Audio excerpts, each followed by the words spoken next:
кылат. Даватка кандай карайсыз? Жакшы карайм. 3, 15, 44 айга барып жатышат. Мастурат жамаатка чыгуу туура элеби дейт. Эми булар ыкма.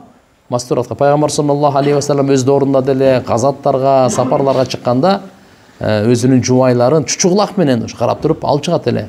Кээде Айша радиаллаху анха, Айша энебиздин мынакей жала жабылганы хадисли эфик деп коет. Ошол жала жабуу окуясы качан сапарда болгондо. Сапарга алып чыгат эле. Азыр өзгөчө бул азыр аял кишилер эркектерге караганда көп. Балдар аялдарга караганда көп. Балдардын тарбиясы, оңолусу көбүнчө аялдан зависит этет.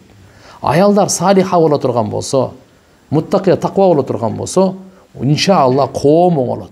Ошон үчүн оңолуу максатында даватка чыгат. Ушу түшүнүп алыш керек. Жакшы мүнөзгө ээ болуп, дааратты үйрөнүп, намазды үйрөнүп, ишенимдерди оңдоп, таквалыкты, жамандарды бардык мүнөздөрдү таштап, ихластуулукту үйрөнүп, мына ошон үчүн өзүбүздү оңдош үчүн чыгат. Ана албетте бул күн 15 күн же 40 күн же 3 күн деген бул эреже тартип.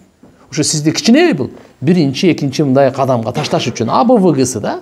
А так өмүр бою биз таква болуп, таквалыкка чакырганга буйрулганбыз. Кайнагам аял ала элек. Чогуу жашайбыз.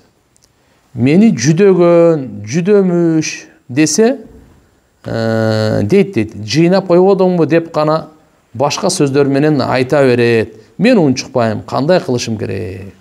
Субханалла. Биринчиден кайнага айтканга акысы жок. Даже жыйыштыр, тияк пияк деп туруп, күйөөсү айтканга, күйөөсү буйрук бергенге акысы бар. А өзү кыла берсин анда кызматта. Бул дагы туура эмес. Экинчиден ал чогуу жашаганда бул жакшы көрүнүш эмес бул. Раз мисалы ушул турмушка чыккандан кийин, ошол силер турмуш күйөөңөр өзүнчө бир бөлмө болсо дагы өзүнчө чыгып жашаш керек. Мейли тууганчылык ал кайнага, ал мисалы ошол күйөөңөрдүн бир тууган агасы, иниси башка болгондо дагы шариятыбыздын талабы. Шарият тазалыктын үстүндө курулган. Тазалыкка буйрулган. Шайтандын бардык азгыруу жолдорун бөгөт койгон, тоскон. Ошондуктан иншалла келечекте дагы бул турмуш бузулбасын, келечекте дагы ар кандай шайтан, ар бир адам менен бар шайтан. Ошондуктан иншалла өзүнчө болуш керек, бул чогуу жашаган болбойт бул. Жарым жыл мурун операция болгом. Ичим жакшы бүтө элек. Суу чыгып турат, намаз окуп, орозо кармасам да болобу? Эми мындай суу чыгып тура турган болсо, бул үзүргө кирет. Ар бир намаздан алдын даарат алып намаз окуй берет. Ар бир намаздан алдын. Бирок мисалы карап туруп азыр пешим намазга даарат алдыбы? Асыр намазга чейин канча Куран окуса дагы, намаз окуса дагы боло берет. Суучу чыга берсе дагы, кан чыга берсе дагы. Бул үзүргө кирип атат да. Бирок асырга келгенде дааратты жаңылаш керек. Макулбу? Ошого Куран кармаса боло берет. Тилават кылса, тилават сажда кылса боло берет жана башка. Орозого оюмча эми карап көрүңүз. Нафил орозолор эле бар азыр. Эгерде каза боло турган болсо, ошол доктор менен кеңешиш керек. Эгерде доктор ден соолугу азыр жакшы болуп баратат десе, мүмкүн уруксат берсе кармаңыз, болбосо кармабай эле коюңуз. Менин жолдошум наша, чөп чегет экен. Өзүм билгениме аз эле болду. Өзү динден түшүнүгү бар эле адам. Жума намазга барат. Үй бүлөсүнө кам көрбөйт. Жөн эле басып жүрөт. Үйдүн кутун кетирбейин деп уруш чыгаргым келбейт.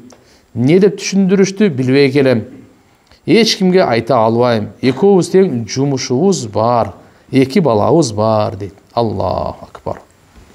Туугандар, бул арак, наша, сигарет дегендерчи шарият бекер арам кылган эмес. Мен сигаретти го макру тахрими бул деле арамдай эле. Ден соолукка зыяны, экономикага зыяны, бардык эле гигиенага зыян, бардыгынан эле бул зыян. Нашага келе турган болсок, бунун зыяндыгы сигареттен оорураак, жаман, адамдын акылы кетип калат. Адамдын акылын сакташ, хифзул акыл, мухафазатул акыл, бул макасиде шарияда.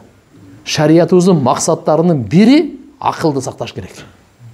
Наслды сакташ керек. Мал мүлктү сакташ керек. Жанды, ден соолукту сакташ керек. Динди сакташ керек. Ушул 5 шарияттын максаты бар. Ошонун бирөөсү акылды сакташ керек.